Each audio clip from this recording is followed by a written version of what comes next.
Tā, liels paldies par skaisto priekšnesumu. Pirmkārt, šodien mūsu, es gribētu tā nosaukt, tā būs varbūt kā diskusija par balsi. Jūs droši varat arī uzdot dažādus jautājumus arī lekcijas laikā, jo par balsi var runāt 4 dienas vismaz non-stopā, kā tas notiek dažādos kongresos pasaulē, un katram tikai lektoram ir 15 minūtes. Tāpēc šoreiz mums ir tikai stunda, mēs tāpat visu nespēsim izrunāt. Bet tomēr labāk nekā pasaules kongresā, vai ne? Bet tomēr labāk nekā kongresā, jā.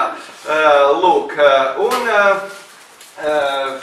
man tas gods ir ārstēt dziedātājus, gan Arēnā Rīga, gan Doma kora skolēnus, gan operu dziedātājus. Arī savā laikā 6 gadus nostrādāju par dakteri aiz operas skatuves, kā foniatrs skaitās tas, kas uzpilina citreiz dažādas zāles operu dziedātājiem uz balss saitēm starpbrīžos, lai viņi var līdz galam izrādi nodziedāt. Lūk, es zinu, ka daudzi no jums tikai klausās, tāpēc es mēģināšu varbūt citreiz arī tā aiztaisīt acis, lai būtu mums labāka komunikācija, jo man te ir arī tiem, kas tomēr var saskatīt arī dažādas bildes. Un kā pirmo bildi es uzliku tādu slaidu, kur ir redzami dažādi rezonātori, kas ir mūsu organismā. Jo, piemēram, kā jūs domājat, kāpēc vispār mūzikas akadēmijā mācās šie dziedātāji 6 gadus? Es priekšā bildēju.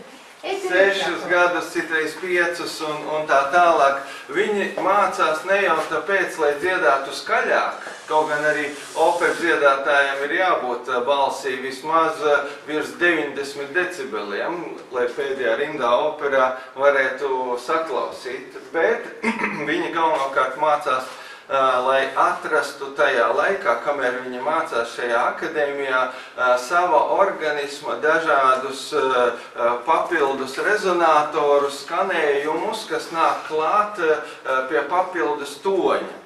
Lai vieglāk to saprastu, tad redziet, šajā telpā arī, kur nav segas, puslīdz ir tā mana balss skanīga. Ja te būtu gar sienām saliktas mīkstas segas, tad mana balss arī nebūtu tik skanīga. Un tādi dobumi vai tādas telpas, kā ir šī telpa. Labdien! Labdien, sveiki! Tā, tūlīt. Ir tādi dobumi, ir tātad arī katrā no mums. Katrā cilvēka ķermenī tātad ir dažādi dobumi, kuri tātad šo te skaņu padara skaistāku, skanīgāku, un jo vairāk ir tā saucamie papildus toņi, jeb virstoņi, jeb obertoņi, kas nāk no šiem dobumiem, jo dziedātājs skaitās profesionālāks un šī balss ir skaistāka. Un kādi mums tad ir papildus rezonātori, ko tātad šie dziedātāji, un jūs varbūt arī meklējat, tie ir galvas rezonātori, kas ir galvā, un krūšu rezonātori, kas ir krūšu dobumā. Un katrs no šiem te dobumiem piedod klāt savu tādu skaņu. Un es varbūt tā te nosaukšu, kas tie pa dobumiem, kuri mums dod šo te papildus skanējumu. Tas ir deguna dobums, deguna blakus dobumi, aizdegune, tālāk ir īkles dobums, tālāk ir uz leju, lūk, zem balsenes ir šī traheja, jeb arī tāds skrimšļu gredzeniem, var teikt, angliski viņas saucās windpipe, vēja pīpe, kas piedod mūsu krūšu tādu patīkamo rezonansi, kas ir vajadzīgi arī diktoriem, kas televīzijā strādā, un mikrofoniem patīk šādi krūšu tembra balss, kā arī lielie bronhi, labais un kreisais, kas iet uz vienu plaušu un uz otru, arī krūtīs, viņi arī diezgan palieli un arī darbojas kā rezonātori.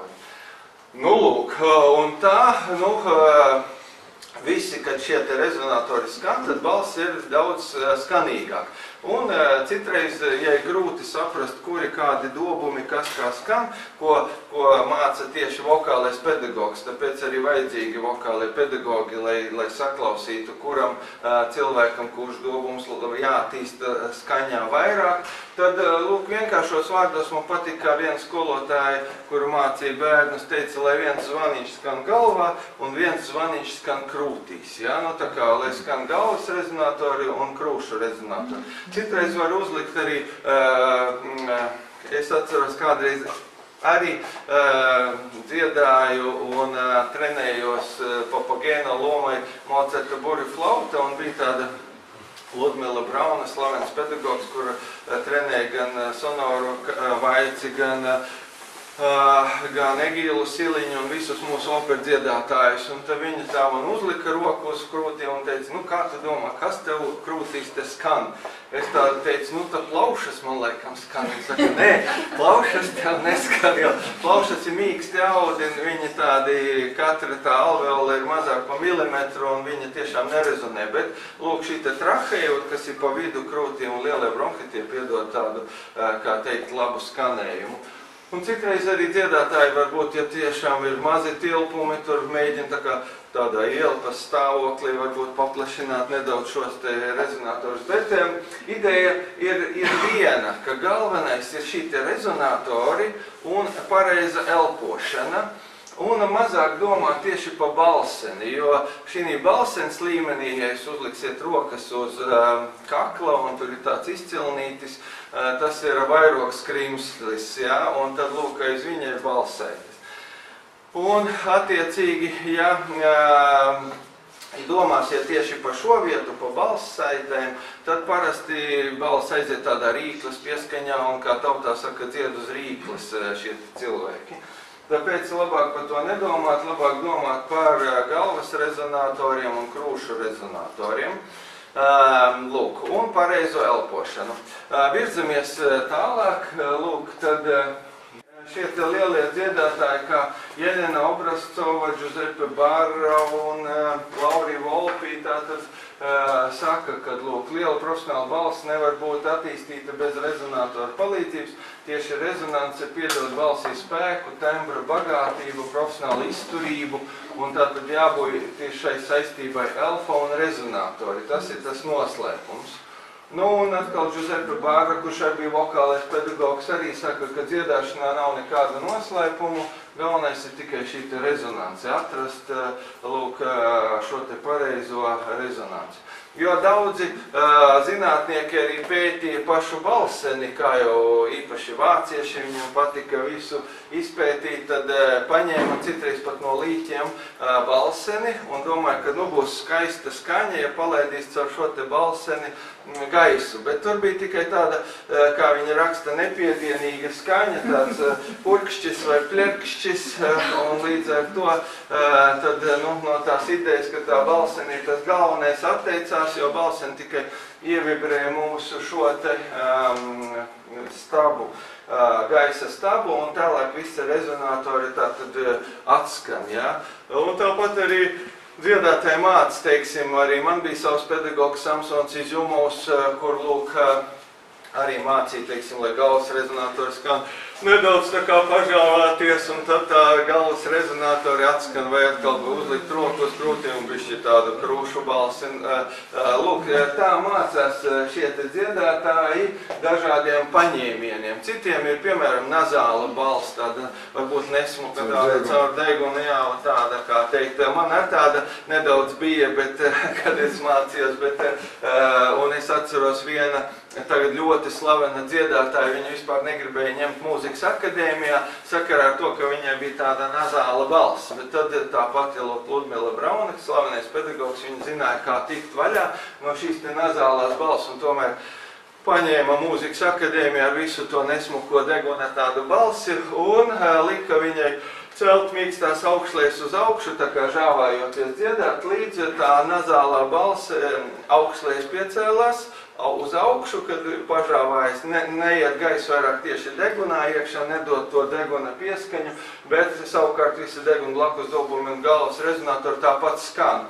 Un šī dziedātāja tā trenējoties tagad ir kļūst par vienu no slavenām mūsu dziedātājiem. Tā kā dažādas kļūdas, dažādus rezonatorus var pameklēt un tāpat arī izmainīt. Ejam tālāk.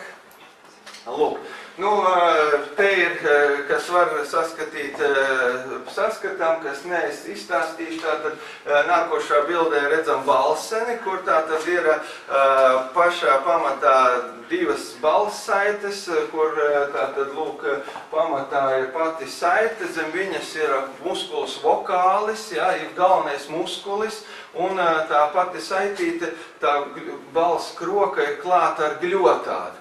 Un tad visas nepatikšanas, visas traumas notiek tieši šajā te gļotādā, kura beržās viena balss saitīte gar otru. Un tāpēc ir ļoti svarīgi, kas arī jums būtu jāzina, ļoti svarīgi būtu jāiesildīties pirms dziedāšanas, jo tur tiek paveikt ļoti liels darbs starp balss saitēm. Pieņemsim, ka jūs skrienat fiskultūrā, jums arī kājas ātri kustās, arī jūs paveicat lielu darbu. Kā jūs domājat, tagad, kad es runāju ar jums vienā sekundē, kamēr es plauksta šitā sasita, cik manas balssaites vienā sekundē novibrē, un tā viena gar otru, kā teikt, noviļņojās? Meitenēm katrā ziņā vēl vairāk, jo viņām ir augsta balss, soprāniem ir vēl vairāk, tas ir cik tātad hercos to citreiz mēra, cik reizes sekundē tātad ir šīs te vibrācijas, tikai arī ir skaņas augstums. Nu tā paminiet vienkārši apmēram, kā es domāju, hops, viena sekunde es ar jums runāju, es uzreiz, nu jā, es pateikšu priekšā, bet nu kaut kādu skaitli. 3 pa maz, 1000 pa daudz. Ar vārdu saka... Jā, pie 100 ļoti pareizi, jo vīrieša balss baritona, tā kā mana šobrīd ir 120 Hz augstumā, jā, tas nozīmē, ka 120 reizes manas balsēts vienā sekundē novibrē. Meitenēm ir 200, citreiz 220, 240, nu soprāniem aiziet vēl augstāk, jā. Lūk, ko es ar to gribēju teikt? Tas nozīmē, ka ļoti liels darbs tiek paveikts vienā sekundē šīm balssaitēm beržoties. Un īpaši ir viena vietiņa starp balssaitēm, starp priekšējo un vidējo trešdaļu, kad šis te gaiss iet, un kad jūs sakat vai dziedat, vai šajā vietiņā ir tā saucamais darba punkts, ir darba zona, kur ir vislielākā berze starp balssaitēm. Nu, lūk, un ja jūs nebūsiet iedziedājušies, ja, tad, lūk, ir liela iespēja traumatizēt šo te gļotādu, jo gļotāda diezgan beržās, kā es tev teicu, vienā sekundē, 120 reizes, cik tad ir 5 minūtes, kamēr jūs dziedat, nu, lūk. Un tad nereti, tāpat kā nesājot kurpes sportā, saberž kājas, tā arī saberžās šīs te balssaites, tautas valodā runājot, uzaugt tur tādas tulzniņas, ko sauc par dziedātāju mezgliņiem, no kā visi dziedātāji citreiz baidās.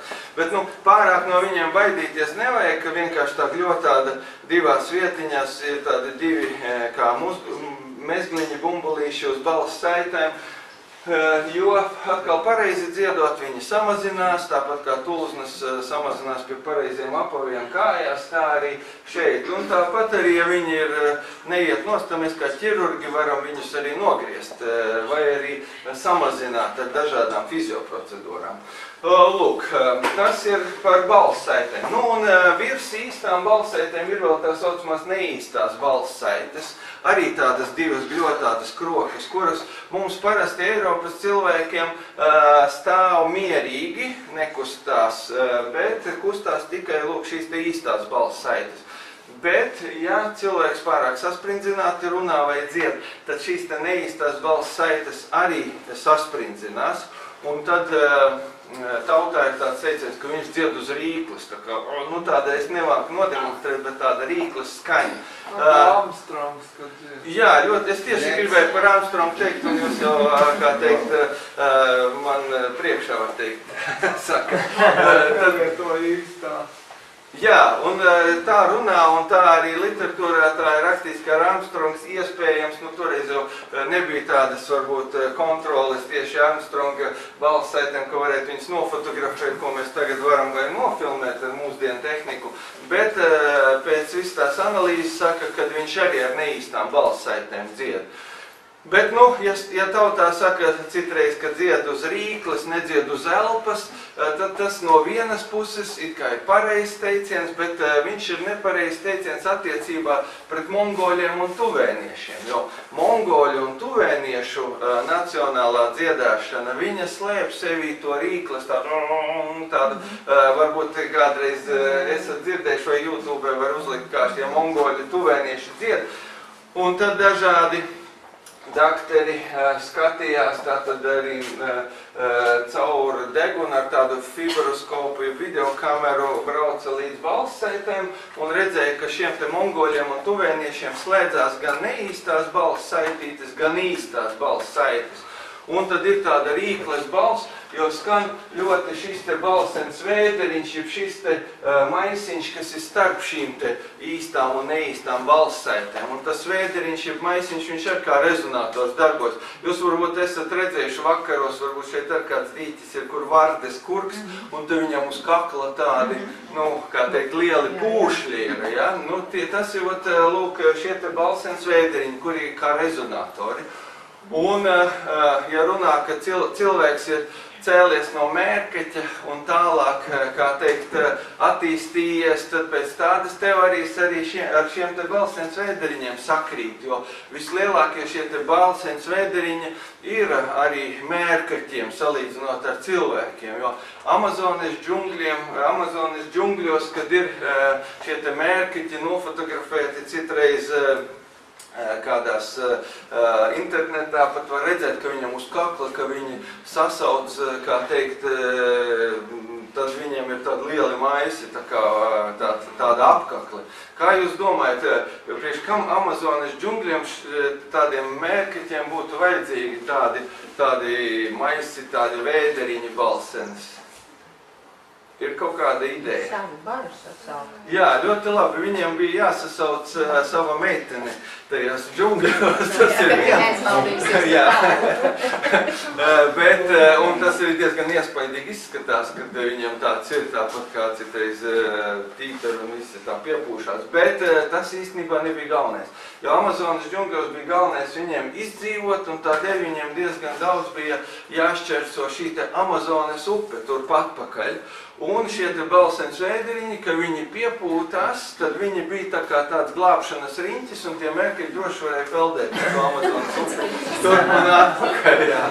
Un starp citu roņiem, kuri peld zem ūdens, un viņiem ir vispār tā kā tāda kanistra, diezgan liela šie te vēderiņi. Dubult funkcija. Jā, tā kā rezonatori un tā. Nu, lūk, un mēs principā esam jau tā izskatījuši pa balssaitēm. Bet kas ir vēl svarīgi bez tās iedziedāšanās, ka tiešām jums tā kā sportistiem būtu jāiesilda balss, un tas būtu uz M, uz N, uz dažādiem līdzskaņiem, vairāk nevis patskaņiem. Un citreiz, ja jūs agri no rīta pieceļaties, tad nevajag uzreiz dziedāt, bet vajag izkustināt visu organismu, visu ķermeni, plecu, kakla joslas zonu. Un tad lēnām iesildoties pāriet uz šiem te līdzskaņiem, uz M, uz N, citreiz ir arī tādi vingrinājumi, kur ideja ir tāda, ka jāsajūt rezonance visur, kur galvā krūtīs, tikai ne uz balssaitēm. Un tāpēc ir arī tādi vingrinājumi, ka, teiksim, lūpas uz priekšu pavirza un ar pirkstu šitā te iet. Jā, nu tā jocīgi izklausās, bet ideja tāda, ka šādi darot, es arī to skaņu jūtu te pie lūpām, nevis uz balsens, kas nebūtu labi tieši, lai balsi, lai šos te rezonators iesildītu. Nu, lūk, tāpat arī ir elpošanas vingrinājums ar saspiestām lūpām pa šo te gaisu, kā teikt, pavilkt laukā. Tāpat, ka es biju Zalcburgā kādreiz uz vienu balss kongresu, kad vēl mācījos pa balss dakteru. Tur ir vispār dažādas tās dziedāšanas un vokālās skolas. Es atceros vienu, kur viens bija profesors, kurš piekopa, viņš to sauc par tā kā pulksteņu pendeles, tāda elpošanas un vokalizācijas princips, ka viņš tā kā lika visiem ieelpot un organisms tā iztaisnojas uz atpakaļ un tad saliecās uz priekšu un ar skaņu tā kā izelpo un šitā te ieelpo un ar skaņu izelpo un tad ar vārdu sakot trenēja gan šo te elpu, gan šo te skaņu. Bet kas ir svarīgi vēl zināt, ka balsē te pašā ir iekšā šis te muskuls vokālis. Tāpat kā jums rokās, kājās ir muskuļi, tāpat arī balsē te ir muskuls. Un viņu ir arī jātrenē, tāpēc svarīgi tomēr ir katru dienu vai katru otro dienu vai tur 2 reizes nedēļā, kā kuram tas grafiks, tomēr strādāt ar balsi, ar savu vokālo pedagogu vai arī bez vokālā pedagoga, lai šis te muskuls būtu arī spēcīgs, lai nebūtu tā, kā man viena paciente atnāca kopā ar vecākiem, viņa bija gadi 15, ja nemaldot. Un tādi vārga apsēdās man blakām un saka, man balss nav un mani izslēdz tagad no vienas muzikālās iestādes sakarā ar to, kad nevar vairāk padziedāt. Kaut gan sākumā bija viena no labākām dziedātājiem. Un kas tad viņai bija noticis? Es tagad skatos uz balsētēm, nekādi ļaunumi tur nav ne mezgliņa, ne asins izplūdi, vienkārši ļoti vārgas tās balsētas. Viņas knapi tāda viņa pati piekususi, tāda sēž knapi. Es vecākiem saku, kā tad jums ar fiskultūru? Vecāki man saka, kāda tur fiskultūra? Mēs viņu vispār nekur nelaižam. Jūs taču redzat, ka balss viņai nav tur saucēja, kādi nelūk. Un tieši tas bija par iemeslu, ka viņai lūk šie te muskuļi kļuva vāji arī balsenē. Un viņa arī balss tāpēc nebija kvalitatīva. Viņa sāka ar mammu iet uz baseinu, uz trenažieru zāli. Kaut kur 2 nedēļas pagāja, ka tā balss bija jau tāda stabila, un pēc tam kļuva atkal par vienu no labākām dziedātājiem, un balsētas aktīvi slēdzas. Tāpēc fiskultūra, trenažieru zāli, plecu kakla joslas vingrinājumi, tur diafragmas vingrinājumi, tā tad ļoti nāk par labu. Tāpēc arī slavenākie no mūsu dziedātājiem, kā piemēram Garanča soprāns, viņu uz skrituļu slidām, tad Apēnis viņš, teiksim, visu ko dara, jā, ieskaitot hokeju spēlē. Nu, ar vārdu sakot, ir arī, protams, tādi dziedātāji, kuri vairāk guļ un ēd un tā saudzē sevi un ar šallēm staigā un tā. Bet, principā, ja grib būt aktīvs, tad labāk tomēr un tie ir arī stabilāki, kuri nodarbojas ar fiskultūru. Es esmu līdz hokeja fans. Nu, tā ļoti labi, jā. Tā kā tie, kas nodarbojas ar fiskultūru un fano pa hokeju, arī tiem balss parasti labāk skan. Tā, ejam tālāk. Tā, nu tā tad par šo te balseni, kā jau es teicu, kad gan zinātnieki pamēģinājot ar viņu palaist gaisu, tur bija tikai tāds pļerkšķis, gan arī, lūk, dažādi vokālie pedagogi saka, ka, piemēram, balsenes nav, balsene ir mīnēta zona, par to labāk nedomāt. Tajā vietā liels daudzums fantastisku, nezinātnisku rezonances sajūtu galvā, krūtīs, cietu augšlēju rajonā. Nu, lūk, tā kā, un Caruso Enrico, mūsu tenors slavenais, teica, nepilnīga tehnika nozīmē tā kā nepilnīga māksla. Citiem vārdiem sakot, arī ar vokālo pedagogu jātīst šī te balss. Ejam tālāk, uzspiežam. Nu, lūk, te ir vēl viena bilde, kur parādīta aizdegunes mandele, kas ir šī te sarkanā, un bērniem viņi citreiz palielinātu un arī slikti elpots ar degunu. Nerezonē deguna, rezonātori slikti elpojams. To mēs viņu citreiz izņemam ārā kā operāciju. Tāpat arī degunā un aizdegunē, rīklē var būt dažādas anatomiskas īpatnības, kuras vienreiz vismaz dzīvē jums ir pie jebkura lora, ausu kakla deguna ārsta būtu jānokonstatē.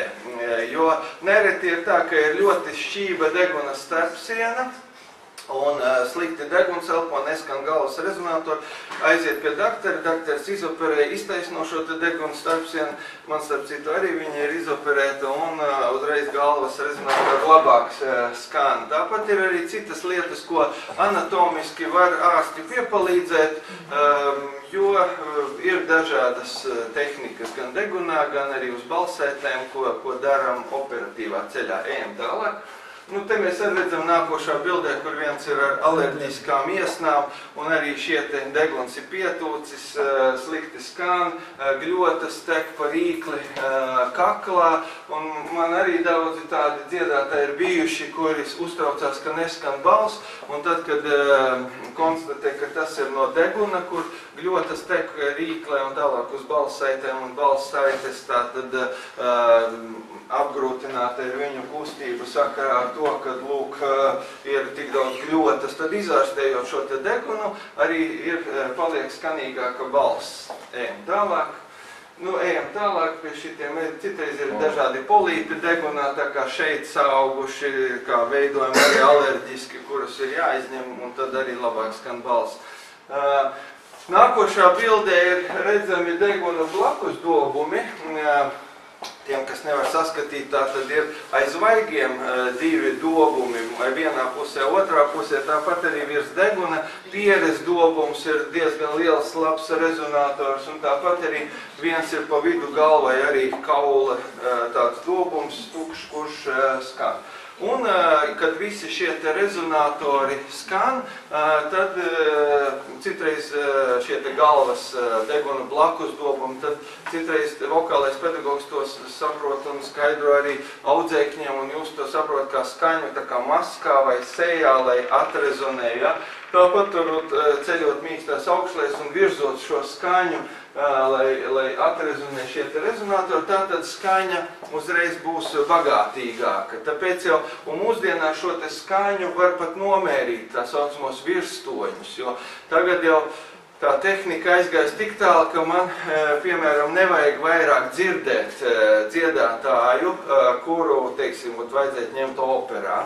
Būtu divi dziedātāji, viņi varētu stāvēt vispār divas istabas kaut kur tālāk no manis, tikai vadi uz šeini no mikrofoniem un tālāk mēs saspraustu datorā. Un dators uzreiz tātad viens iedziedātu vienu skaņu otrs, un dators uzreiz pasaka, cik vienam ir šie te virstoņi, kas nāk no deguna blakus dobumiem, no krūts rezonatoriem, un cik otram. Un vienam ir daudz un krāšņi, citam ir maz. Un to visu jau tagad mūsdienu tehnika parāda. Tā kā var jau uzreiz diezgan, kā teikt, nereti, ka jūs tuvumā varbūt ir divi dziedātāji, kuri visi tuvumā liekas, ka skaļi viņi tā kā bļauj un dzied, bet kad jūs aiziet tālāk, vienu dzird, otru dziedātāju nedzird. Jā? Nedrīkst tikt uz 17. Drīkstat. Jūs tur rupsiet? Nē, man pods. Lūk, un tā tad vienu dziedātāju tālumā dzird, vienu nedzird. Kā nereti saka, operā pēdējās rindās sēž, un viens dziedātājs it kā dzird pat klusu, bet viņu dzird. Cits it kā cenšas kaut ko skaļi, bet viņu tik labi nedzird pēdējās solos. Un ko tas nozīmē? Tas nozīmē, ka vienam, lūk, ir daudz šo te virstoņu, kuri ir ļoti tā saucamā balss nesoša balss, ir viņu tālu dzird, un citam tūmā it kā skaļa balss, bet tālumā tomēr šo te virstoņu ir maz. Tāpēc, lūk, šo te rezonatoru attīstīšanu, to arī nodarbojās mūzikas akadēmijā šie te dziedātāji, lai tiešām visa telpa skanēt. Runā par tā, ka Rūzo, kad dziedāja, citreiz, ka logi pat ir drebējuši. Ja? Nu, tas nozīmē, ja šī te rezonanse, viņš sameklē sevī dziedātājs to, tad tiešām var balsi arī padarīt ļoti skaļu.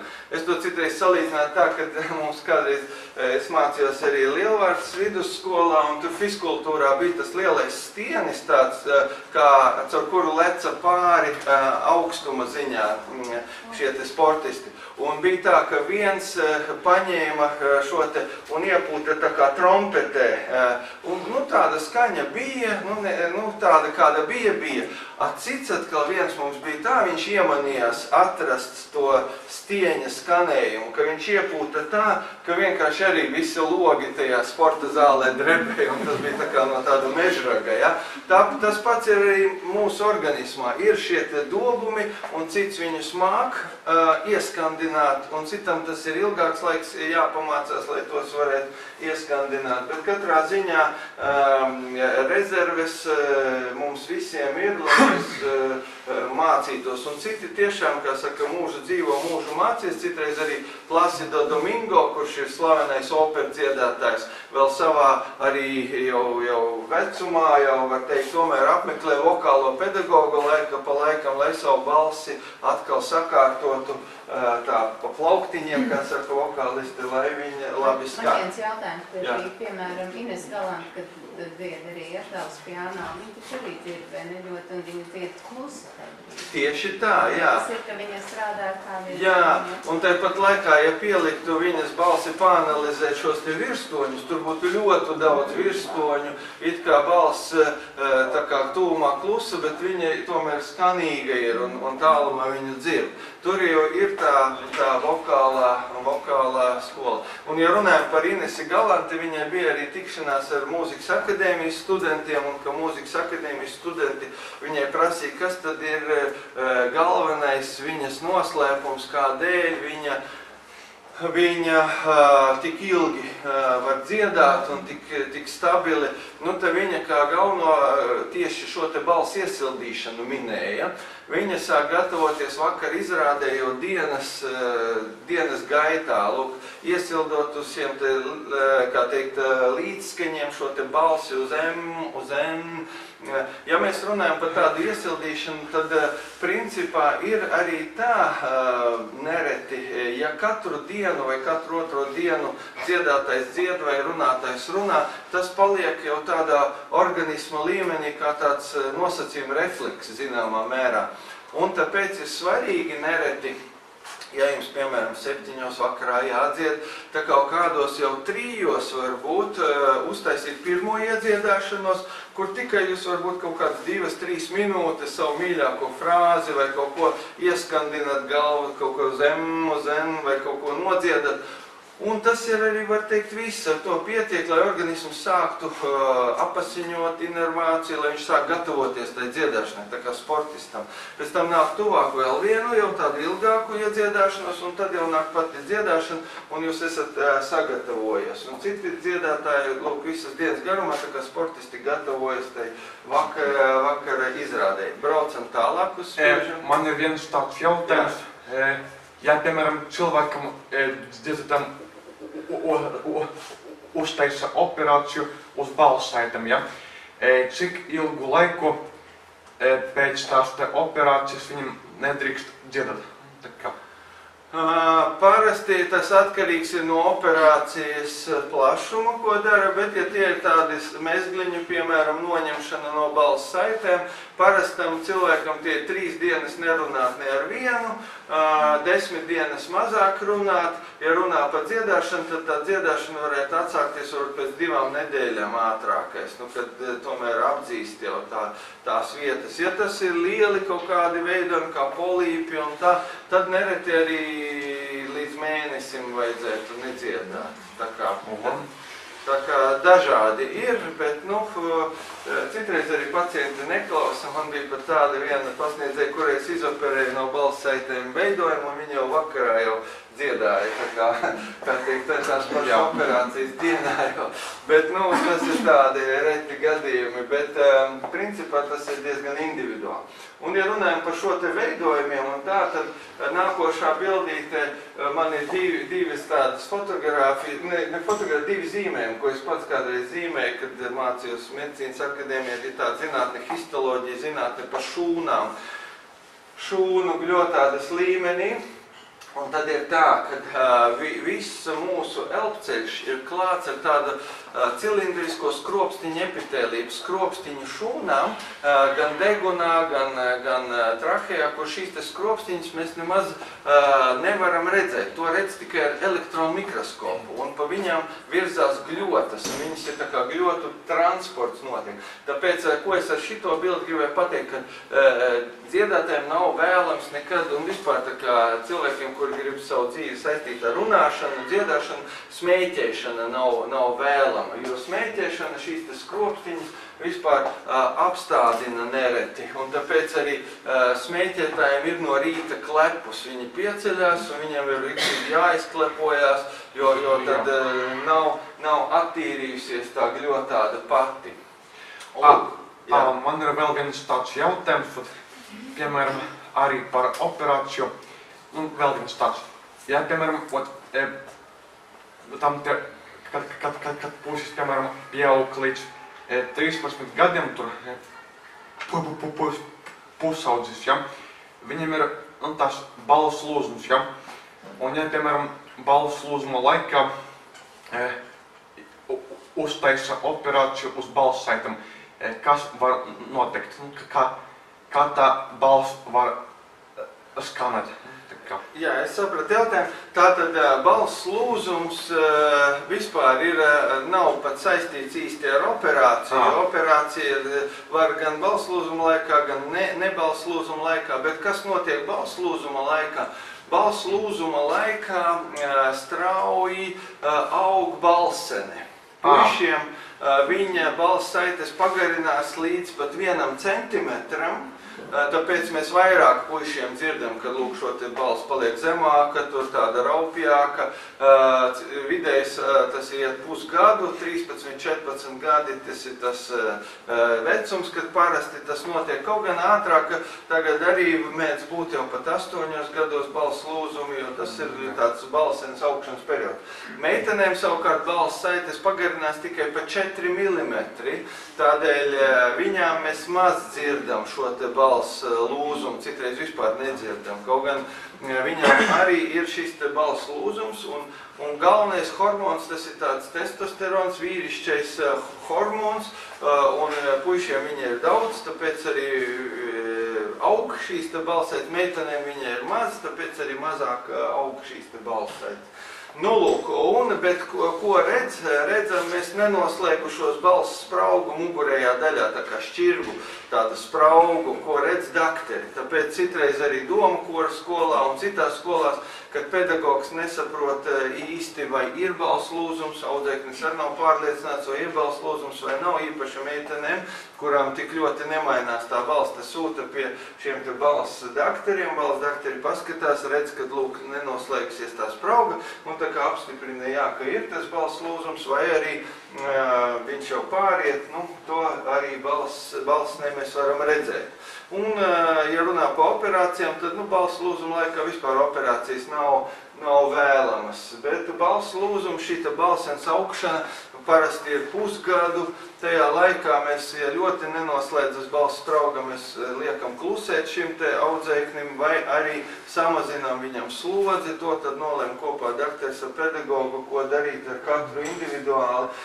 Vienu brīdi domu kora skolā bija tāda doma ieviest jaunu tādu štata vienību, kā vokālais pedagogs, tas, kas strādā tieši ar tiem, kuriem ir balss lūzums, jo tur ir tāda īpaša pieeja, nedrīkst pārāk augšējās skaņas dziedāt un pārāk forcēt un ļoti saudzīgi. Lūk, bet citreiz šī te augšana var būt arī viļņveidīgi. Paaugās balsene, tikmēr atkal nestabila ir dziedāšana, tad nostabilizējas. Un liekas, ka balss lūzums jau pārgājis, bet nē, atkal grib balsene paaugt, un atkal ir nestabila dziedāšana. Tā kā, bet tas viss ir balss lūzums, tā kā citreiz var būt arī šādi nestabilas balss epizodes vairākas reizes. Nākošo. Tātad balss problēmas nav tikai dziedātājiem, bet ir daudziem skolotājiem, aktieriem, diktoriem, mācītājiem, uzņēmējiem, tie, kas telefonu centrālēs strādā dažādiem administratoriem, tāpēc arī diezgan svarīgi ir tiešām nokontrolēt vismaz vienreiz dzīvē, vai visi kārtībā ar balsi. Ejam tālāk. Man ir vēl viens tāds jautājums, tagad par to te. Es it kā dzirdēju, ka pēc pirms mēģinājumiem nedrīkst ēst to šokolādi, riekstus, bet to te vai drīkst ananāsus ēst.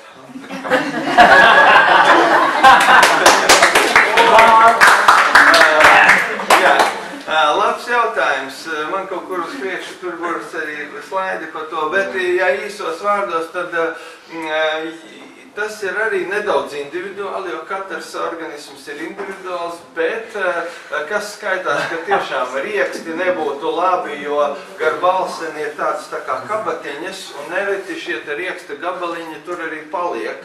Un vienkārši jūs uzdzerat ūdeni, bet tie rieksti tur paliek. Un tagad nāk kāds koncerts, jūs tā kā dziedat, un pēkšņi tur tas riekstiņš pavirzās tuvāk balssaitēm. Balssaitēm un balsenei no dabas ir viena no funkcijām aizsargu funkcija. Viņi nedrīkst ielaist neko, kas nav gaiss iekšā elpceļā. Tāpēc, vai tā ir tāda biezāka gļota, vai tas ir rieksts, vai tas ir kaut kas cits, viss tiek atklepots. Un tāpēc arī, ja tur blakām tie riekstu gabaliņi palikuši, un jūs dziedat koncertā, un ja jums nonāk kaut kur tuvāk balsenei, uzreiz būs klepus, un tātad to nevajadzētu darīt. Tāpat arī dažādi tādi citreiz cepumi, kur ir tādi kā graudaini un raupi tādi, nereti arī nav labi pirms dziedāšanas, jo viņi kairina. Ja runājam par šokolādi, šokolādi arī, piemēram, Inese Galante arī tāpat pieminētā, viņa atzīmē, ka viņai nebūtu labi ēst šokolādi, tāpat arī dažādu, teiksim, skābus produktus kā ābolus un tādas lietas, ko arī kairina principā šo te gremošanas traktu, var tā teikt, jo pie balsenes krustojās gremošanas ceļš, kur iet mūsu pārtika, un gaisa ceļš, kur mēs arī dziedam tur ar balssaitēm, piedaloties balssaitēm. Un cilvēkiem, kuriem ir tendence uz tā saucamo atvilnību, skābes, nedaudz kā citreiz ar atraudziņu vai skābekli paiet uz augšu, tad tiem jau vairāk nevajadzētu neko tādu kairinošu. Skaitās, kā arī citroni nav labi, viņi nedaudz kairina šo te barības vadu, līdz ar to ir lielāka iespēja šeit skābei nonākt uz balssaitēm. Es domāju par jūsu uzdoto jautājumu par ananāsu, tas arī varētu būt tūlīt, jā, kad, lūk, ananās, tāpat kā arī citrons, tomēr nedaudz kairina, lai gan tas varētu būt mazāk, jā. Bet tas ir individuāli arī, jo citam tas kairina, citam mazāk kairina. Tāpēc, jebkurā gadījumā pirms svarīgas dziedāšanas varbūt tā ananāsus arī pārāk varbūt tā nespiest uz ananāsiem. Jā. Jā. Mani sauc Edgars. Man ir jautājums, tiešām es gribu zināt to galīgo pēdējo atbildi tieši pie jums. Tātad lūgums apkārtēji nesmieties, bet tas jautājums ir tiešām interesants. Man ir pazīstami daudzi mūziķi, teiksim, lielāki vai mazāki, kuri spēlē, dzied, un man ir jautājums, vai ir labi lietot alkoholu pirms spēles, teiksim, pirms dziedāšanas, vai tomēr nē? Jautājums ir ļoti, ļoti nopietns un svarīgs, un arī, teiksim tā, es kā no manis, ja jūs gribat dzirdēt to atbildi, es esmu pret alkohola lietošanu, kā teikt, un tas īstenībā arī nav labi. Kaut gan tautā to lieto, un ir pat tāds teiciens, iedzersim koņaciņu, lai labāk skan, un daži to arī, kā teikt, lieto. Es atceros, es biju, ka vēl, kā teikt, tikko sāku strādāt, vēl jauns dakteris, braucu uz Rīgas kongresu un Naumu Dmitrijs Negijevs, jūs zināt, tāds slavens ar savu teātri Erotikons, kas viņam ir tāds, kur viņš ir vadītājs. Un, starp citu, ļoti interesanti redz, viņam tas tēls publiskais ir tāds nedaudz vulgārs, uz ārpusi vērsts, savukārt, kā viņš tā kā sava teātra vadītājs un kā aktieris, es skatos, ir pavisam cits, tāds diezgan nopietns un tāds pavisam tādā lietišs, teiksim tā, tas man bija tāds liels pārsteigums. Bet, nu, viņam arī līgumā bija rakstīts, ka jābūt tātad šim te balss dakterim, es skatos, nu, un es tas biju toreiz. un paldies Dievam, viņam tur viss bija labi, bet vienam no viņa teātra, tad balss tā kā aizgāja, slikta bija. Un tad viņš lūdza mani, vai viņš nevarot iedzert konjaciņu, jo tad viņam tā balss tā kā attiet. Es tā teicu, ja jau ir pārbaudīta lieta, labi. Viņš tad izgāja kongresa namā un teica, konjaks sudā, prikaz doktor.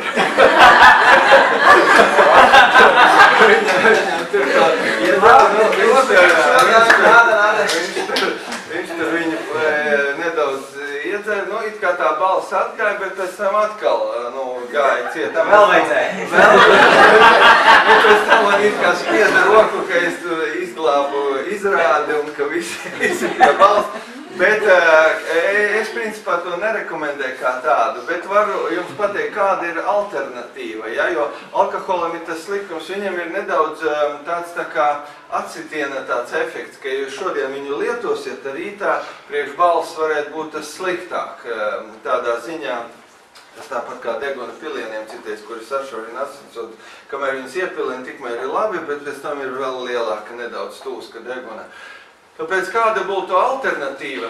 Alternatīva būtu lūk šāda, ko arī vienkārši arī no dzīves, kā viens pacients man zvanīja, ka arī no Latgales viens bija zvana un saka, doktori, man ļoti vajag jūsu palīdzību, es zinu, ka pa telefonu konsultēties nav labi, bet man vakarā ir jādzied, bet balss nākošās dienas vakarā tā kā jādzied, bet ļoti tā kā saaugstējas un balss nav un knapi var runāt un ko tagad darīt. Lūk, un tad viņš praktiski es viņam rekomendēju to, ko arī pats reiz pielietoju. Man ar tāda pat situācija bija, kad pat grūti runāt, ir saaugstējies un nākošā dienā tomēr koncerts, kur jādzied ir klasiskā mūzika un diezgan nopietni. Un ko tagad darīt, lai nelietot nekādus medikamentus? Pirmais ir nomierināties. Tas ir tāds, it kā nesvarīgs, bet ir tā, kad cilvēks ir uztraucies, viņam izdalās adrenalīns un dažādi hormoni, ko tautā un medicīnā sauc par cīņas hormoniem. Viņi sašaurina asinsvadu, spiedot spēku, tūsku noņem degunā. Un tādi viņi izdalās tad, kad jūs esat uz skatos. Jūs nedaudz uztraucaties, un tāpēc no tā uztraukuma tas it kā ir labi citreiz, jo nav labi, ka pārāk liels uztraukums, ja tad ir vajadzīgi tomēr koncertiņi, lai jūs nebūtu pārāk liels, kas ir rada izsīkuma fāzi. Bet tāds tomēr uztraukums, tas ir labi. Jo, ja cilvēks visu laiku uztrauksies, tur būs balss vai nebūs, vai man nebūs balss, un tur zvana visiem saviem draugiem un stāsta, ka es tur slims un man nebūs balss, un tā, viņš visu savu jau tādu enerģiju un to uztraukumā jau viņam izsīkums jau nāk, un tad nāk tas koncerts, viņš vienkārši ir izsīts, viņam nav šo te hormonu. Pirmkārt, vajag tā nomierināties psiholoģiski, ka viss būs labi. Otrkārt, vajag diezgan daudz šķidrumu lietot. Aptiekās jums ir dažādas tur islandes ķērpja tabletes un visādas mitrinošās tabletes, bet bija jau vairāki pasaulē pētījumi, ka vislabākais mitrums ir paša cilvēka mitrums, kas nāk uz balsētēm, ja cilvēks ir padzēries daudz šķidruma. Ūdens vai šķidrums vai arī 2,5 litri līdz 3 litri šķidruma. Lūk, atceros arī bija kādreiz tajā pašā Zalcburgā, kur bija viens opera dziedātājs, kurš dziedāja, mūziklu dziedātājs, kurš dziedāja tikai turistiem, un viņš dziedāja no rīta, viņam izrāda pusdienas laikā vakarā, no rīta pusdienas laikā vakarā, un diezgan smagas tādas partijas, un tad viņš kā vienu, kad viņam prasīja doktori, kā viņš to var izturēt, viņš saka, ka viņš daudz dzēr šķidrumu, un tāpēc, uz balsētēm ir tad pietiekoši mitrums, un lūk, tad tā berzes starp balsētēm nav traumējoša. Lūk, tātad padzer daudz šķidrumu. Un nākošais punkts ir tātad viss tas svarīgākais, tālūk ir šī pakāpeniskā iesildīšanās. Jo, ko nozīmē, ja jums tomēr balss nav un jums ir jādzied, tas tāpat kā sportistam, kuram ir pamežģīta kāja, bet viņam tomēr jāskrien. Ko te viņš dara? Viņš šo kāju lēnām iesilda. Un tā arī gan šis te pacients, kurš man zvanīja, gan arī es, kuram kādreiz bija arī jādzied nākamā dienā koncerts, tad lūk, ja vakarā jādzied, tad ar kaut kādiem nevajag uzreiz pamosties un savu balsi mēģināt tur, jo tas arī nav labi. Vajag, lai organisms pamožās, un tad sākam uz N lēnām iesildīt, un sākumā liekas, ka nekas neskan, bet nevajag stresot, vienalga, var lēnām šo te balsi izkustināt, un tad vēl vienreiz, un nāk tas vakars, un tad nāk tas uztraukums, ko jūs nebūsiet varbūt iztērējuši pārāk satraucoties, kad viss ir slikti, bet viss būs labi, un tad vēl tajā uztraukumā arī nevajag, ja tiešām esat slims, un nevajag pirms tās dziedāšanas izmēģināt visas tās augšējās notis citreiz, jo savādāk citreiz ir tā, kad izbļaujās un tad arī neskan vairāk. Lūk, savā laikā man nācās arī būt Eirovīzijā pa foniatru un attiecīgi, kad Fomins arī dziedāja un visi tad arī šie te iesildīšanās bija viena no svarīgākajām, lai būtu šie te panākumi. Lūk, nu un ko tad vēl jāievēro? Tad ir pareiza stāja vokālistam, jā. Lūk, jums ir instruments iekšā, tāpēc jums to instrumentu jātur tā plaši, lai labi skan. Tas nozīmē stabili uz kājām, vai nu tā nostāties, vai viena kāja priekšā, nu tā. Tad pleci it kā tā, nu tādā līnijā uz labo un kreiso pusi, tā kā atvērti tā uz labi, pa labi un pa kreisi. Un attiecīgi pleci nav sakumpuši, jo tad rezonance te zūd. Un nav arī pārāk tā, nu, kā teikt, uz atpakaļ, ka jums jau grūti turēt. Bet, nu, tā brīvi uz sāniem tā rokas, ja tā izvēlt kā. Un galva nav pārāk uz priekšu, kad te jūs jūtat sasprindzinājumu uz kaustā. Un nav arī pārāk atpakaļ, kad te jūs kaut kā neērti jūtat. Nu, tā brīvs un tāds skanējums. Es tā iztaisnojos, man pat pašam liekas, ka pašam tā vieglāk palika runāt. Tas ir viens. Tālāk šī te elpošana, ko jums vokālie pedagogi māca. Nu, skaitās, ka vispareizākā ir šī diafragmālā elpošana. Diafragma ir muskulis starp vēderu un krūtīm, ja, tautas valodā runājot, te, kur tas saules spinums, un te viņš piestiprinās, viņš atdala krūšu kurvi no vēdera dobuma, ja. Un tas ir tas galvenais, kurš ir jātrenē, tāpēc ir arī speciāli elpošanas vingrinājumi. Starp dziedātājiem populārākie ir Streļņikova vingrinājumi, tas ir pēc autora, kur mēs ar rokām it kā sakrustojam un it kā radām šo te izelpas stāvokli, bet tāpat laikā mēs ielpojam, un vienīgais jūs redzat, kā un vēders iziet uz āru, kurš var pakustēties, muskulis ir tā diafragma, un tā, citi jau tā arī pietupjoties vēl šie te vokālisti arī trenē šo diafragmālo muskuli.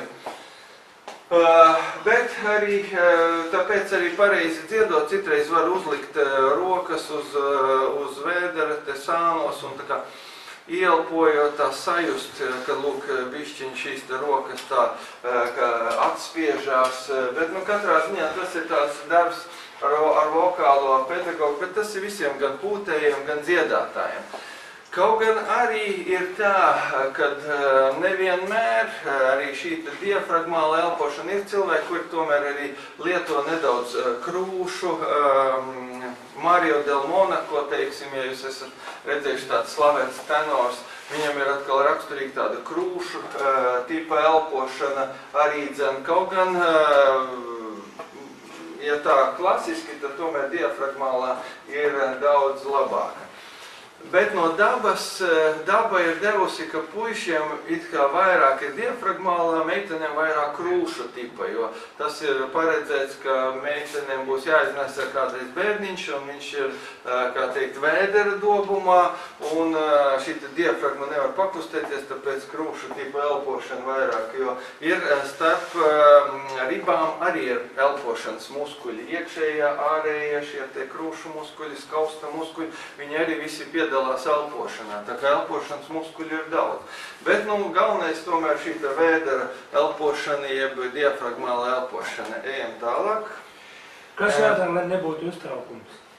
Kas jādara, lai nebūtu uztraukums, ir jāpiedalās arvien vairākos koncertiņos tādos, kuri nerada varbūt uztraukumu. Tas ir līdzīgi, kā man atbildēšu uz jautājumu ar vienu piemēru. Bija tātad viena pedagoģi teica, ka lūk, uz dziesmu svētkiem trenē tātad ansambli, bet nekur viņi nekoncertēja, un tad nāca tā dziesmu svētku atdziedāšana, un visi bija tā satraukušies, ka vispār gandrīz knapi atvēra mutes un varēja nodziedāt.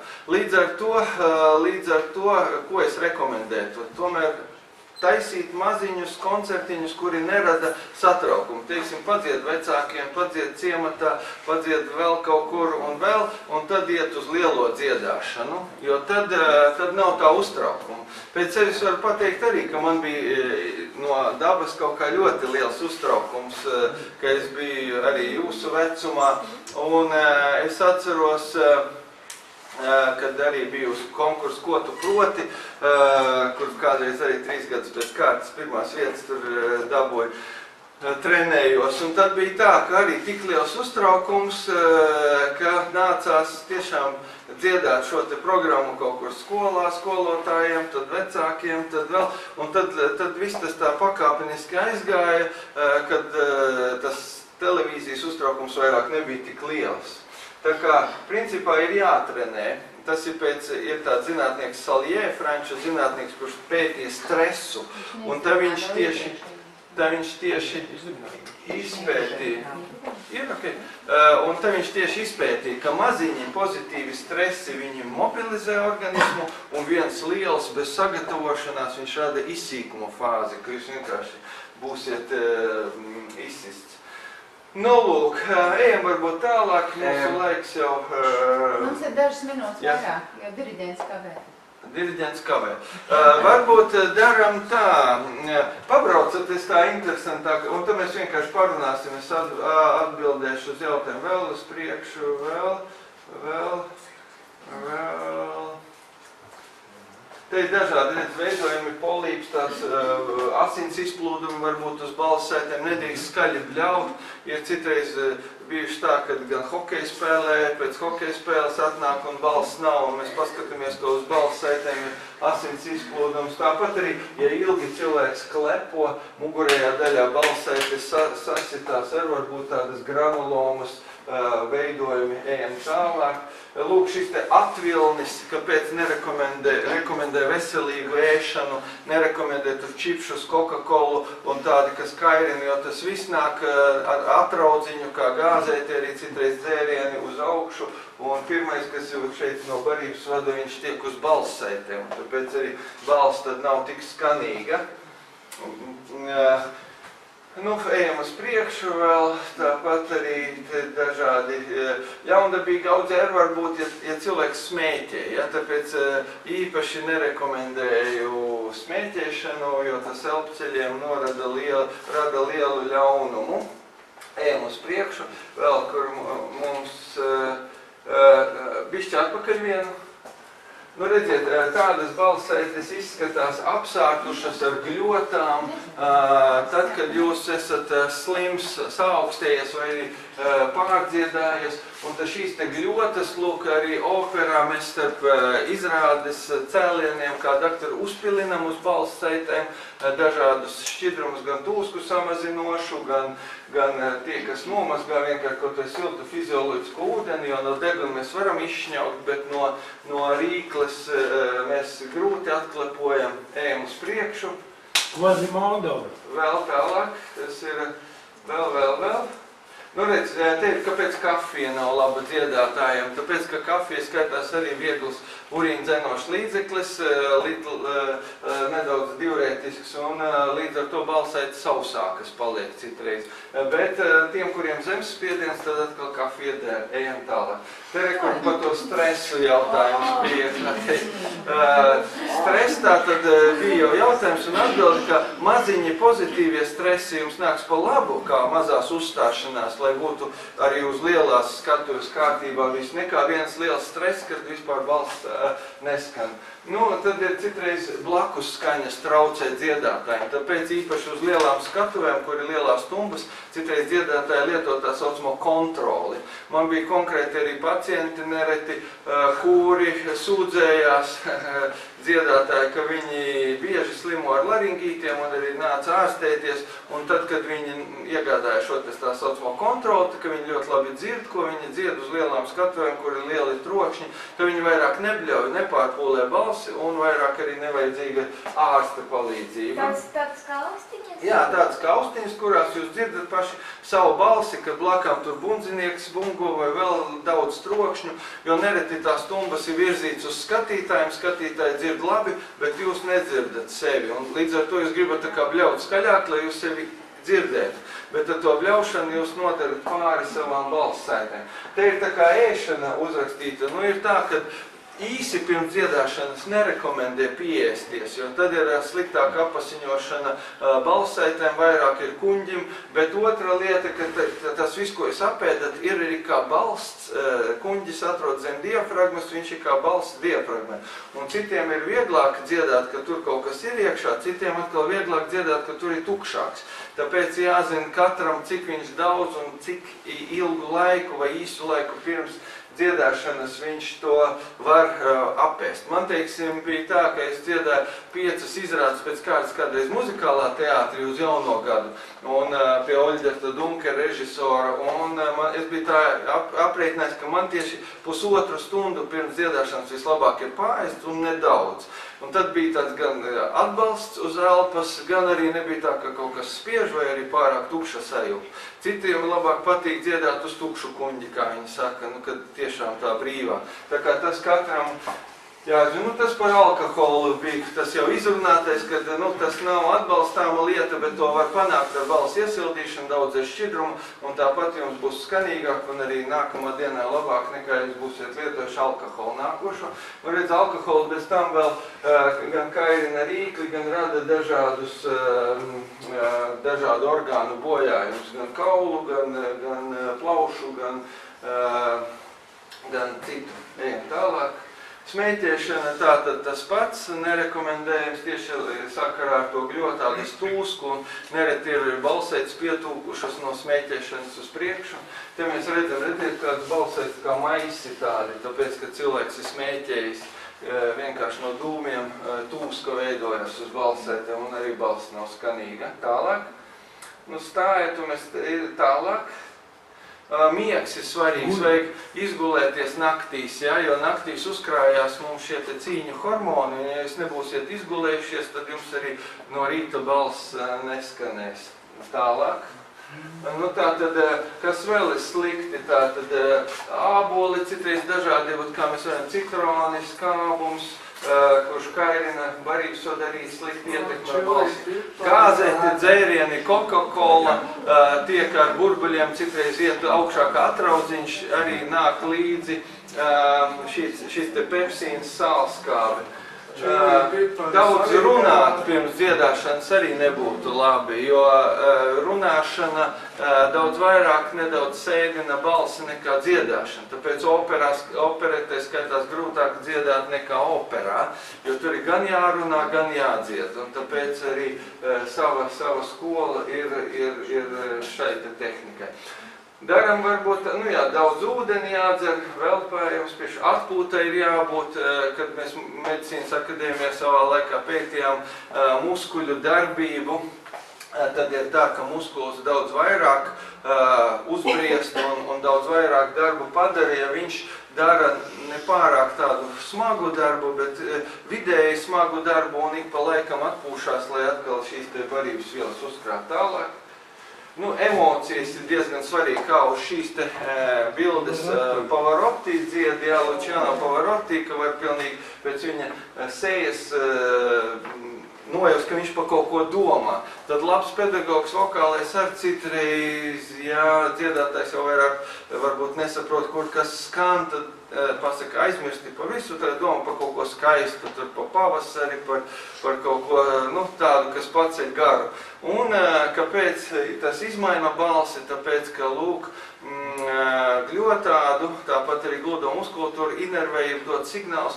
Veģetatīvā nervu sistēma, tas ir tādi mūsu zemgarozes kodoli, kuri nav pakļauti mūsu tiešai gribēšanai. Jo ir muskuļi, kas pakļauti tiešai. Es varu pacelt kāju vai pacelt roku, bet es un jūs nevarat komandēt sirds muskulim. Nu, tagad sirds ej ātrāk, vai kuņģis tagad, lai ātrāk to varību, mēs nevaram to darīt. Bet veģetatīvā sistēma to var. Ja mēs, teiksim, es nobīšos, ja, tad man sirds ātrāk sāks, kā teikt, darboties. Vai arī ir tāds, nu, katrā ziņā emocijas ļoti ietekmē. Mēs varbūt tagad, par cik laiks jau ir iztecējis, pāriesim pie varbūt jautājumiem. Jā.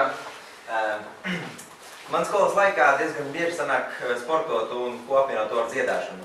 Vai sportot diezgan nopietni, teiksim, trenežieru zālē un cilāt varbūt smagākus svarus tieņus. Un pēc tam man ir, teiksim, makros arī pēc šiem treniņiem mēģinājumi. Tas ir labi ietekmējuši faktors vai slikti?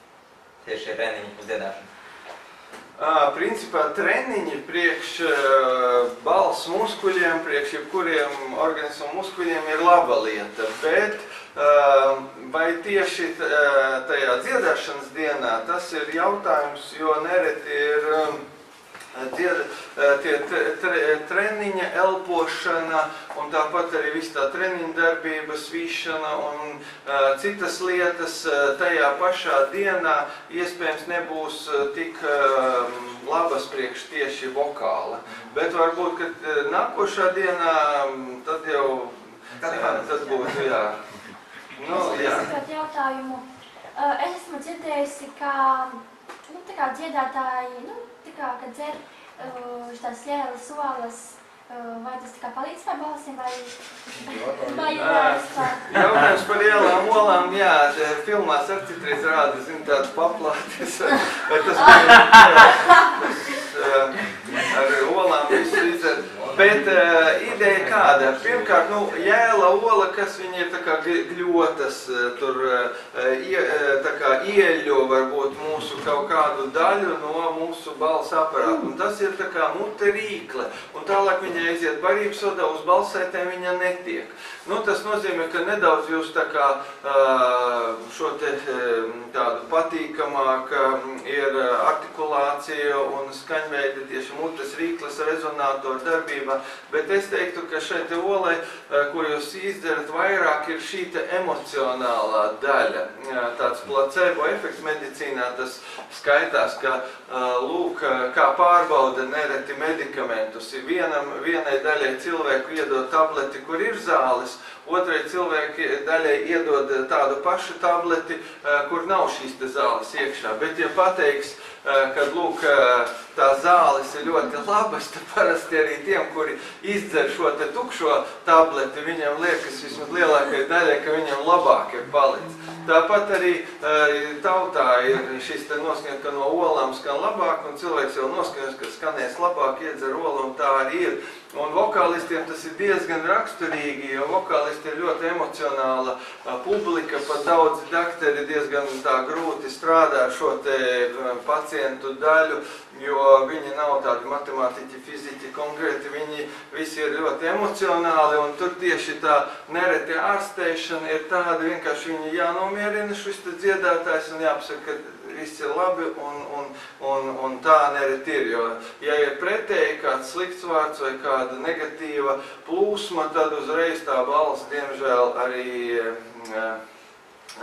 neatskan. Man ir tāds jautājums arī, kad es vienu gadu, medus viņš ārstē kaklu, bet es tā domāju, vai pirms dziedāšanas ir ieteicums medu ēst. Ir dažādi viedokļi. Principā mans viedoklis ir tāds, ka viņš tomēr ir nedaudz kairinoša viela. Mums bija arī tāds profesors Purviņš, kurš mācīja farmakoloģiju visiem medicīnas akadēmijas studentiem.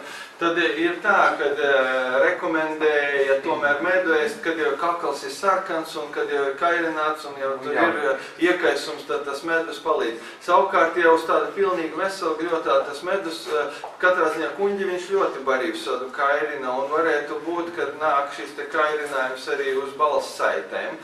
Bet medus kā tāds, kā veselīgs produkts, ir lietojams, kas savukārt stiprina imūnsistēmu un organismu. Tāpēc vienkārši pirms dziedāšanas tas nebūtu vēlams. Man ir jautājums par tie visi metāli, vokāli, grauli un ķērkšana, viss kaut kas tāds, vai viņi principā arī kaut kā neietekmē un nekaitē visiem tiem balss orgāniem šāda veida dziedāšana?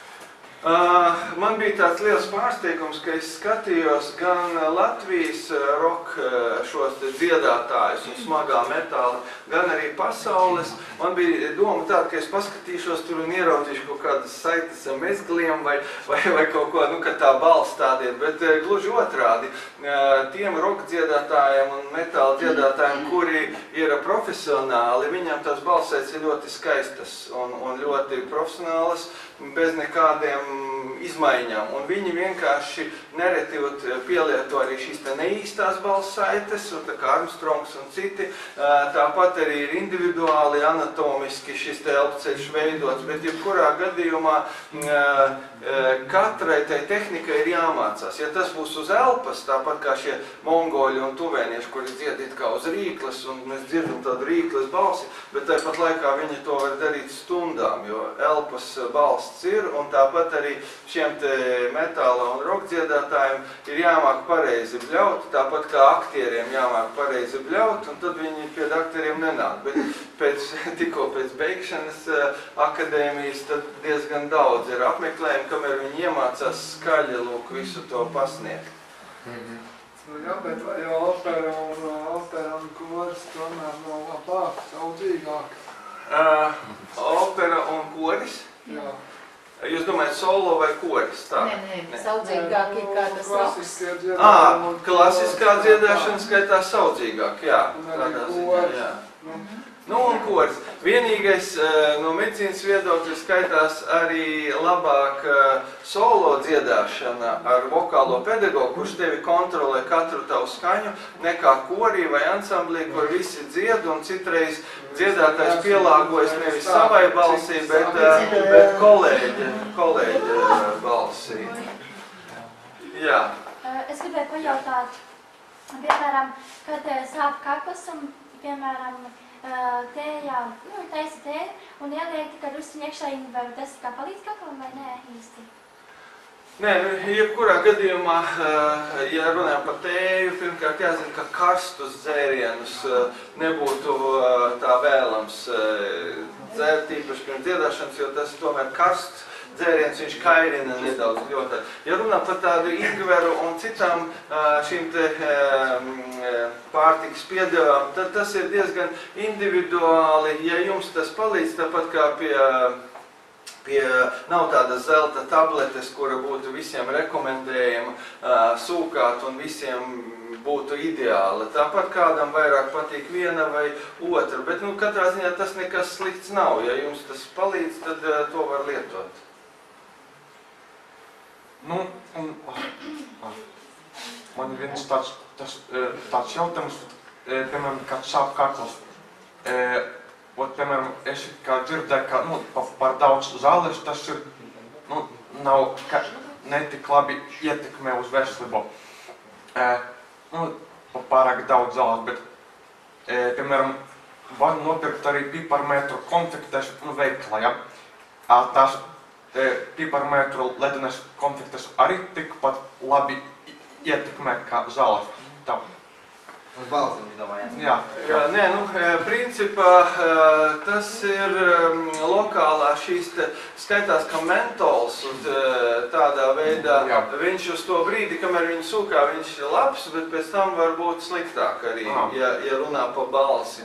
Bet, ja runā par šīm te sūkājumiem tabletēm, tad populārākās ir Islandes ķēpi, Islamos, tad tagad jauns parādījies tāds Gelurevois, kas ir siekalu fermenta tabletītes, tādas kā glumu kaklu padara, tad smilkšēku šķēļa paringosprai uz vakaru var iepūst. Bet no medicīnas viedokļa skaitās, jo mazāk zāles, jo labāk. Principā ideāli ir, ka vispār medikamentus nelietojam un dziedam un iesildam balsi, daudz šķidruma lietojam, jo, ja runājam par medikamentiem, tad tur ir katram sava tablete vai savas konfektes, ko lieto, un kas tā kā palīdz, tad to individuāli mēs varam arī izskatīt. Man ir tāds jautājums, kāpēc tādiem pusauģiem, kuri citreiz, viņiem vēl taisās tā kā uz balss lūzumu, bet es zinu, ka ir viens puisis, kuram 13 gados, viņš bija gājis ārā un bija saaugstējies, bet nākamajā rītā pamostās, viņam balss tiešām tā kā pieaugušam vīrietim. Kāpēc tā notiek? Vai nu mēs notiek? Pirmkārt, viens variants ir, ka tā pamostās un tā runā zemu balsi. Viens variants ir kaut kāda apaugstēšanās, var būt paralēli bijis vai kas, jo nereti pie iekaisuma, pie apaugstēšanās balsēts vienkārši pietūkst ir. Un tāpat kā zemākas stīgas skan zemāk, resnākas ģitārai, tā arī šī balss varētu būt zemāka. Bet, ja runā par šo te balss lūzumu, tad tas var būt arī pēkšņi tā pāriet, tas var būt pakāpeniski sākas, ja? Tāpat arī var būt patoloģiskais balss lūzums, jau ieildzis balss lūzums. Tas ir tie cilvēki, kuri puiši un atnāk jau pie dakteri jau 34 gadi, tur 40, bet vēl runā tādā augstā balsī. Tas nozīmē, ka viņiem nav notikusi, pabeidzis pilnībā šis te balsenes augšanas periods, ja? Tāpēc, lai tas un tas nereti arī parādās, ja šajā balss lūzuma laikā ļoti moka balss, ja daudz dzied un nevar padziedāt, bet tomēr dzied un tad tā balsene beigās nevar nokonfigurēties, palikt normāla, kad balss lūzums beidzas. Man ir nākošais jautājums. Es, piemēram, zinu no savas pieredzes, ka ja es visu dienu esmu dziedājusi, tad vakarā balss tā kā nosēžās, viņa tā kā paliek zemāka. Kāpēc tā ir un kas notiek ar tām balss sētēm? Ja jūs visu dienu esat dziedājuši, tur notika liela vibrācija visu dienu, un pie vibrācijas tātad viņas beigās, tā kā vakarpusē, tā kā pēc jebkura darba, arī pēc smagas, teiksim, iešanas kalnos, jums kājas var piepamt. Tāpat arī balssaites piepamst, uzpamst, un viņas skan zemāk, tā kā balss nosēžas. Meitenēm vēl ir tā problēma, ka mēnešreižu laikā tiek atbrīvot. Savukārt Rietuma Eiropā, Itālija, Amerika, Vācija, tur ir tā, ka tur nereti ir arī tie līgumi, ka vienalga tur jādzied un viss, tad viņi mēģina izlīdzēties ar hormonālu terapiju, tāpat arī ir mums dažādas zāles, ko mēs varam ielaist vēnā, un šī tūska samazinās un var dziedāt ļoti labi, bet jautājums, cik tas ir veselīgi. Tāpēc šajā laikā labāk ierobežot dziedāšanu, jo rodas tā, ka lūk, šajā laikā tās balsaites ir tūskainākas, un meitenēm gribas tā kā pievilkt to skaņu tā kā uz augšu šo te intonāciju. Un tad tās mēnešais beidzas, bet tā sajūta, ka vajag pievilkt, vēl citreiz paliek, par cik tas ir tāds augsti diferencēts neiromuskulārs tāds akts, līdz ar to tad šī tā kā sažmiegtais vokāls paliek. Es atceros vienu pacientu, kurai bija tātad ginekoloģiskas arī problēmas, tur bija cistas solnīcās un tā, un neregulāra bija balss, visu laiku bija labi skan, tur pāris dienas, tad atkal slikti, tad atkal labi, tad atkal slikti. Un viss tas bija tikai tāpēc, ka mainījās šie te hormonu līmenis asinīs, un viņi noregulē, izoperēja šīs te cistas, un tad balss arī bija nostabilizējās. Tā kā hormonālās izmaiņas gan tātad balss lūzuma laikā, gan vispār organismā, tiem arī, kam vairogdziedzera problēmas, ir citreiz palielināts vairogdziedzers un hormonu līmenis palielināts no vairogdziedzera, arī var būt balss dažādas krāsu izmaiņas. Lūk, jums bija jautājums. Ir jautājums. Ir gadījumi, kad vispār pazūd balss. Jā, pirmkārt, vispār pazūd balss var būt dažādi iemesli tam. Viens variants var būt, ka, piemēram, ir liels stress. Kādam nomiris kāds radinieks, viņi bija uz bērēm, teiksim, pacients un vispār pazūd balss. Paskatoties uz balssaitēm, tur ir viss kārtībā, nav ne mezgliņa, ne asins izplūdums, nekas cits, bet vienkārši neslēdzās balssaites. Bija tik liels pārdzīvojums, kad nervu impulsi tiek traucēti uz balsseni un uz balssaitēm. Un vienkārši balssprauga nesaslēdzas, gaisiet cauri, šņācot, vienkārši nav balss. Tad tur atkal tāda nomierinoša terapija un viss atkal ar laiku parasti nonāk savās vietās. Varbūt, ka vispār nav balss, kad ir asins izplūdums. Man bija viena arī skolotāja, kur tā uzbļāva savu audzēkni, un tāpat arī viens maiznieks, atceros, tā uz savu strādnieku uzbļāva, kad bija vienkārši asins izplūdums uz balssaites, un balss vispār nav. Viena balssaite ir pietūksta šo te asins izplūdumu, tāpat kā zilums uz rokas, un nenotiek vairāk vibrācija, balss nav. Vai arī tik ļoti liela saaugstēšanās, kad, lūk, ir tik liela tūska un apsārtums un ļotas, kad nenotiek arī vibrācija. Vienkārši balssaites ir pietūkušas, viņas nav elastīgas. Nu, un katrā no šīm te gadījumiem ir sava ārstēšana. Ja tas ir apaugstēšanās gadījumā, tur vajag ātri samazināt šo tūsku. Slimnīcā mums ir tādi ātri preparāti, kuri darbojās, kurus var iešpricēt. Ja no tādiem aerosoliem, tur var būt kāds bioparoks lietojams un tā, kas samazina šo te iekaisumu. Bet, nu, katrs ir individuāls gadījums. Man var tā, ka tev ir balss pazudusi, ka pēc tam uzrādās. Var būt tā, ka tā balss pamainās bišķi. Pamainās? Nē, nu varbūt, ja šī pēc tam uzrodās, bet tūska tomēr vēl saglabājas, viņa varbūt kaut kāda zemāka intonācija šeit ar balsī, bet principā tā balss, kāda jums ir, tāda būs visu, kā teikt, jaunība, pēc tam viņa ar gadiem arī mainās, vecuma balss, tā arī angliski saucas, aging voice, jeb latīniski arī nosaukumi pat varbūt nav tik svarīgi jums pateikt, bet ideja tāda, kā ar vecumu, arī balssaite muskulis paliek atrofiskāks, viņš paliek netik liels, un tāpēc arī balss tāda klusa paliek, tāpēc veciem cilvēkiem ir tāda klusāka balss.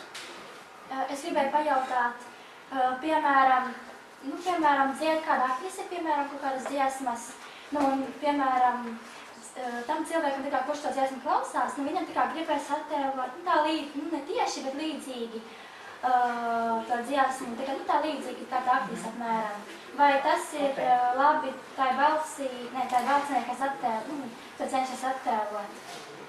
Jā, labs jautājums. Es domāju, ka tas nav pārāk veselīgi tai balsī, kuri kopēja kaut kādu, jo tas tāpat kā kopēt rokrakstu, it kā jau tu tāpat tev ir savs rokraksts, tāpat arī sava balss, un protams, ir jau dažādi, teiksim, cilvēki, kuri to dara viegli, gan parodējot citus, gan arī dziedot kā citi, bet pārsvarā tas tomēr notiek ar kaut kādu tādu mākslīgu pieeju, un viss, kas ir tāds mākslīgi montēts arī balss struktūrā, nav pārāk veselīgs. Kas tā par kontroli ausīm? Kur viņi var dabūt? Pietiek ar aiztaisīt pašam savu ausi, lai sevi dzirdētu, vai tas kaut kāds aparāts? Tā ir principā austiņa, jā, citiem vārdiem sakot. Tāpat kā jūs varat dziedat mikrofonā, un kad jūs ierakstat kādu dziesmu, jūs sevi dzirdat. Tā arī ir tādi ausīs ieliekami, bet viņi arī ir bezvadu, bet kur nopirkt to, jā, mūzikas veikalā varētu. Kas ir rezonance, man jautājums? Oi, to jau izstāstīja jau visu. Jā, Es to nokavēju šodien, tāpēc tu nedzirdēji. Nekas. Mums, diemžēl, vairs nav laika jautājumiem, ja mēs esam daudz jau jautājuši un Paldies, daudz doktori. uzsinājuši. Jā, paldies.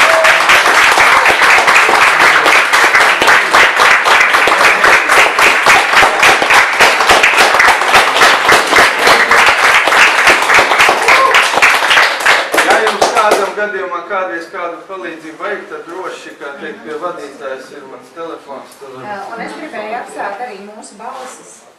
Mūsu balsis, kora balsis, ja, šajā diskā, ko mēs esam iedziedājuši dažādās valodās. Jā. Rudolf Rētiņš diriģents ir būs. Jā,